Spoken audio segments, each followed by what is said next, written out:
So now, again, let me get over here. So when you roll your bandages, you will see they always come in their nice packets with this part on the outside like that. Don't know why, you don't use it that way. So to roll the bandage, you put it on. You want your Velcro strap, and you're going to attach the Velcro strap to itself. You are then going to roll that bit tight, and from there, just roll it down your thigh.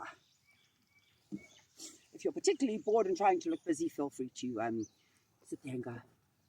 But most of us don't have the time. Or just re-roll all the bandages at the yard. Yeah, busy work when it's cuck weather. Okay?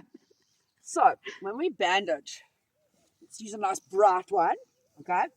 We start halfway up the cannonball, okay? We always make sure that we put this, the start of the bandage, in the indent, okay?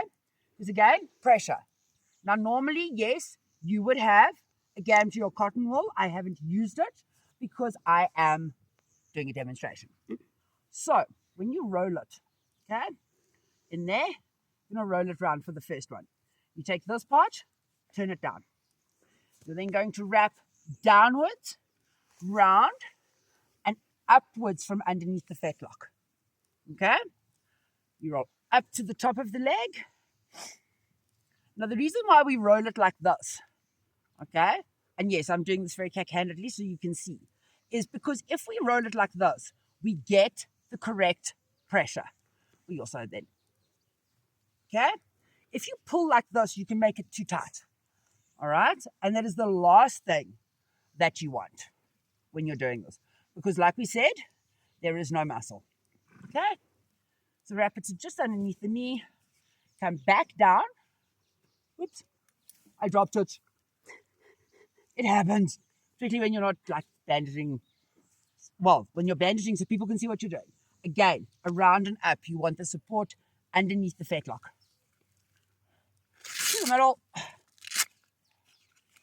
and round and up. This always must face that back. Thank you, Teddy. All right. The reason for that is if the horse is walking in the paddock and it's facing forward like that, it's going to keep catching and undo itself. Yeah. All right. Fairly simple, fairly straightforward.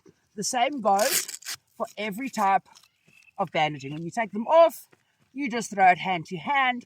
Please don't try and unroll it like we all do when we've got our leg bandaged or hand. Do that. Thank. Over there to be rolled later. Okay? Now, when you work with the elasticated bandages, okay, the ever wonderful work once again, in, round, over. Now, with this one, it's very, very important that you're not going to, because when you're working the horse, you obviously don't have the Gamgees and that on.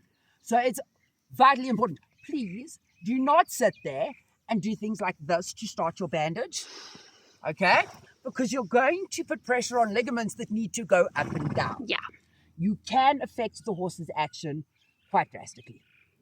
We also need to be careful with bandaging, the same as we do with boots, that you don't overheat your horse's legs. Yep. Okay? Tendon boots are actually quite bad for horses in hot countries.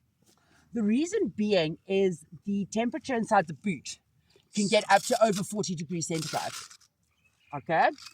And that, very blatant, that one's a bit short for you, boy. Okay? That very blatantly is not what you want. No, what's All right? wrong there? If a tendon overheats, it does more damage than anything. So that's actually why they brought out the silica boots, because you had a tendon boot that was actually an ice boot at the same time. They had like 3 grains of sand in each square. When you put it in water, it swells up like those. Wow. And they stay cold for days. They're great when you're going on holiday throughout Africa, because you finally got a cold pack to put on you that doesn't leak everywhere. And that kind of gives me my pet peeve of fluffy tenon boots in South Africa. Yes.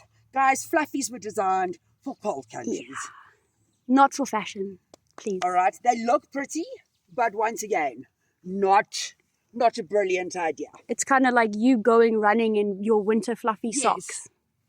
Gonna get hot. Vet wrap is actually designed to fall into itself. Please tear the tag off at the top, the little bit that's folded over. And the reason they have that there is because this folds into itself. So if you've got, say, just a cut on the fetlock, you clean the cut, you put your gauze over, and you can literally just do that. Now you can see here, if I just wrap that, it's going to fall down. Okay? So we then with this, because it doesn't have the Velcro and things, don't just do that, actually wrap it into itself. It's designed to mold into itself. Okay? Now the nice thing that I do like with this, particularly for novices, you guys really can't screw this up because it doesn't matter how tight I pull this. It will tear if there's too much pressure on it. Okay? Now, you saw how loose I did this one. I can just about get my finger underneath. Okay? But it's still got give. You've seen how tight I've pulled this. It's still got give. the give. Okay?